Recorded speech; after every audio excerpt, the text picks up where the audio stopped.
चंबल के दस्यु सम्राट रमेश सिकरवार ने एक बार फिर से उठाई बंदूक। इस बार बंदूक की नली उठी है चीतों की जान बचाने के लिए।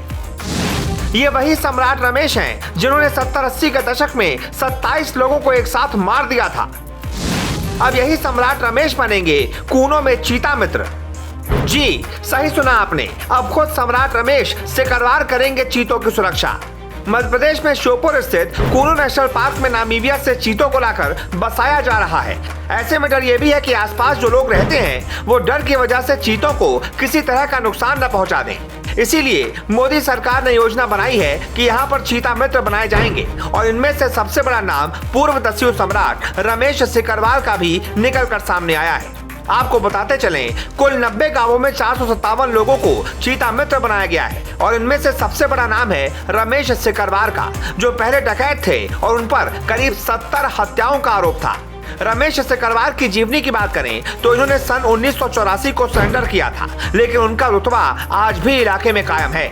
इसीलिए उन्हें चीता मित्र बनाया गया है ताकि वो लोगों को चीते के प्रति जागरूक करें तो लोग उनकी बात मान लें और चीतों को किसी भी तरह का नुकसान न पहुंचाएं। इसी को लेकर जब मीडिया ने रमेश सिकरवार से बातचीत करने की कोशिश की तो पूर्व दस्यु सम्राट रमेश ने बताया कि नेशनल पार्क के आसपास बड़ी संख्या में पारदियों के परिवार हैं जो कि वन्य जीवों का शिकार करते हैं। पहले इन लोगों ने वन विभाग के डिप्टी रेंजर की हत्या भी कर दी थी, लेकिन कोई कार्रवाई न होने से उनके हौसले बुलंद होते चले गए। अब जब चीते आ रहे हैं तो फिर उनकी सुरक्षा को लेकर भी रमेश सिकरवार फिक्रमंद हैं। चीता मित्र की सरकार से मांग है कि नेशनल पार्क के आसपास जितने भी पारदियों के पास हथियार हैं उनके लाइसेंस जब्त कर लिए जाएं। इतना ही नहीं, रमेश खुद ही गांव-गांव घूमकर यहाँ रहने वालों को जागरूक कर रहे हैं कि चीता मनुष्यों को नुकसान पहुँचाने वाला जानवर नहीं है, इसीलिए उससे डरे नहीं और नहीं उसे नुकसान पहुँचाएं। वहीं आपको ये भी बताते चलें कि इस इलाके में बड़ी संख्या में तेंदुए भी पाए जाते हैं और गांव वाले तेंदुए को देखकर उसे चीता न समझ लें, इसलिए रमेश सिकरवार तेंदुए और चीते के बीच का अंतर भी गांव वालों को समझा रहे हैं।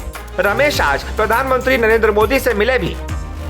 आखिरकार क्या वजह थी जो रमेश सिकरवार हो गए थे बागी? एक चैनल से बातचीत के दौरान रमेश सिकरवार ने इस बात का जिक्र भी किया और उन्होंने बताया कि उनके चाचा ने पिता के हिस्से की जमीन पर कब्जा कर उन्हें घर से निकाल दिया था, जिसके बाद वो दर-दर की ठोकरें खाने के लिए मजबूर हो गए। पिता के साथ हुई इस नाइंसाफी के लिए बेटे ने बंदूक उठा ली और चाचा की हत्या करने के बाद बीहड़ में कूद गया।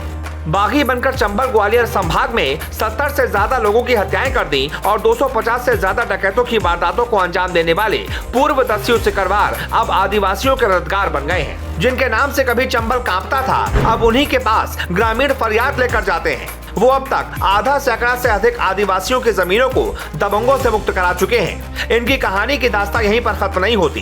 पूर्व दस्यु सिकरवार अब 71 साल के हो चुके हैं और कराहल तहसील के गांव लहरोनी में खेती करके जीवन गुजार रहे हैं। 1974 में अपने चाचा की हत्या करने के करीब 10 साल बाद 27 अक्टूबर 1984 को 18 शर्तों के साथ उन्होंने आत्मसमर्पण किया था, लेकिन 2012 में डबल मर्डर केस के बाद वो एक बार फिर से चर्चा में आ गए। हत्या के आरोप में वो करीब 10 महीने तक फरार भी रहे। वहीं इस दौरान एकता परिषद के संपर्क में आने के बाद उन्होंने दूसरी बार समर्पण किया था, लेकिन कोर्ट ने 2013 में उन्हें इस डबल मर्डर केस से बरी कर दिया। जेल से बाहर आने के बाद वो आदिवासियों के लिए काम करने वाली समाज सेवी संस्था एकता परिषद से जुड़ गए। यहीं से उनके जीवन में एक अहम बदलाव आया और वो गरीब आदिवासियों की मदद करने लगे। चीता प्रोजेक्ट के लिए जून महीने में ही चीतों से लोगों को परिचित कराने में मदद करने के लिए अधिकारी लोग ढूंढ रहे थे। इस काम के लिए पूर्व दस्यु सिकरवार सहर्ष तैयार हो गए। रमेश सिकरवार ने अपने कुछ साथी चीता मित्रों के साथ गांव-गांव पहुंचकर जागरूकता मिशन भी शुरू कर दिया है।